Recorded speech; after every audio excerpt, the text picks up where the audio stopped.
I will leave Bangladesh to the Prime Minister. I will leave Bangladesh to the Prime Minister.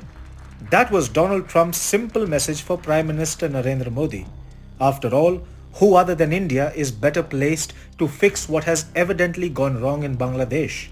Sheikh Hasina, a friend of India, was driven out of power in August last year. She has been in India ever since. Now, had India not rescued her, she would have probably been lynched by the so-called revolutionary mob that was quote-unquote restoring democracy in Bangladesh. That mob has been in power since. How do you think it has performed? Well, ties with India have gone in the deep freeze, and Bangladesh's domestic problems are just as bad today as they were with Sheikh Hasina around, if not worse. Bangladesh is actively turning to Pakistan and China, triggering concerns about such a trilateral nexus threatening India's core interests in the region. Hindus have been attacked, temples burned and desecrated, symbols of Indo-Bangla unity destroyed, and most recently, Sheikh Mujibur Rahman's house reduced to ashes.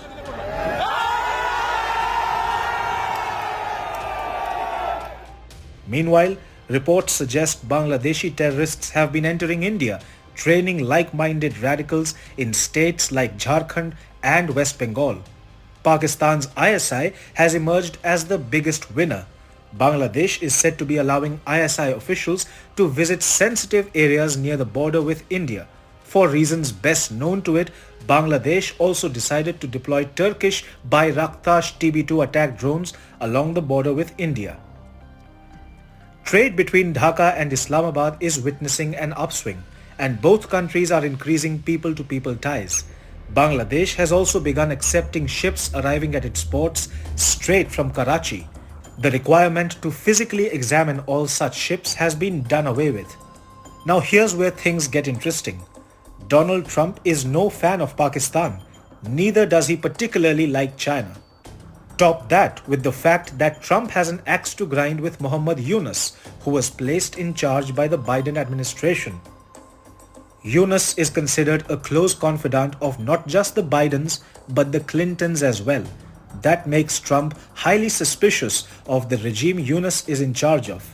Meanwhile, Trump considers Pakistan a backstabbing nuisance, while China is viewed as a real and dangerous competitor that must be prevented from displacing the USA from its position of global leadership.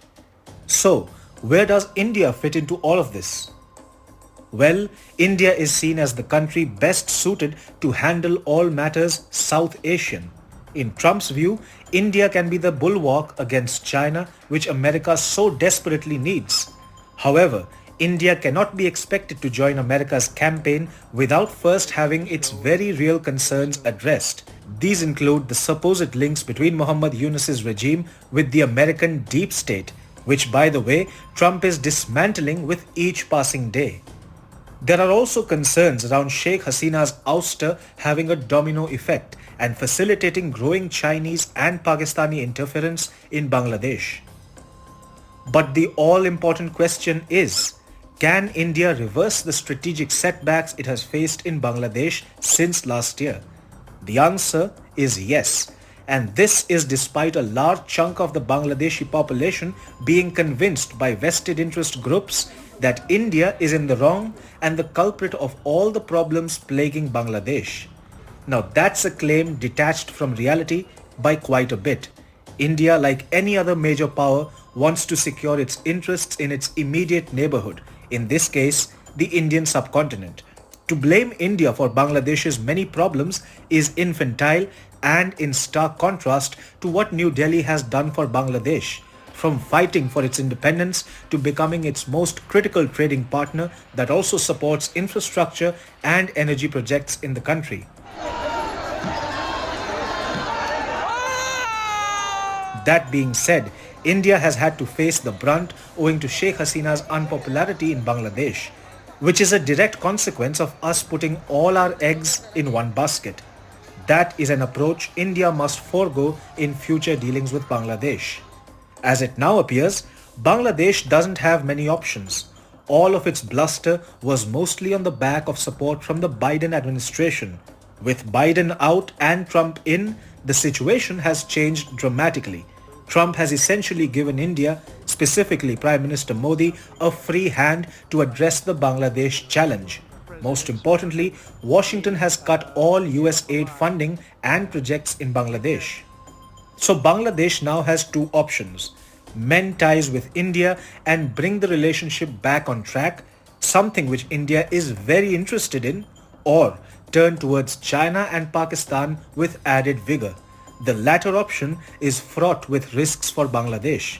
For starters, India cannot be expected to stand by and spectate mutely as China, Pakistan and Bangladesh conjure up a partnership right in its backyard, given how such an alliance has direct security implications for India's east and especially the northeast. Besides, aligning with China also leaves Bangladesh vulnerable to Beijing's debt trap. As reported by News 18 recently, China is already annoyed with Donald Trump's deference to Prime Minister Narendra Modi on the Bangladesh issue. China has committed $40 billion to Bangladesh, of which $26 billion have already been invested in infrastructure and energy projects. Bangladesh has been warned of the costly loans by even the International Monetary Fund, but it insists that the loans are manageable. Curiously, Sri Lanka thought the same. That being said, a source told News 18's Manoj Gupta that China aims to balance India's dominance in South Asia by putting Bangladesh in a debt trap through investments and defense cooperation. Bangladesh is one of the fastest growing economies and a target for China to dump all products from there. India, on its part, has shown an ability to mend ties with neighboring countries when they go awry. Take the case of Maldives and Sri Lanka. While the situation in Bangladesh is slightly more complex, it is hardly unsalvageable. With the US now supportive of Indian moves in the region to restore normalcy, New Delhi has already begun establishing contacts with the ethnic armed organizations fighting against the military junta in Myanmar. In the medium to long term, cultivating these relationships with EAOs can provide India an upper hand in its dealings with Bangladesh, which shares a 270-kilometer long border with Myanmar. Now, key to stabilizing ties with Bangladesh will be India's push to gain ground among the Bangladeshi population. Bangladeshis have been convinced that India is the reason for all of their country's problems. With a supportive US now leaving PM Modi in charge of the region, India has a golden window of opportunity to set the record straight among the wider Bangladeshi population. This is where Indian diplomatic and intelligence abilities are set to be tested. How New Delhi goes about recovering lost ground in Bangladesh will be interesting to watch.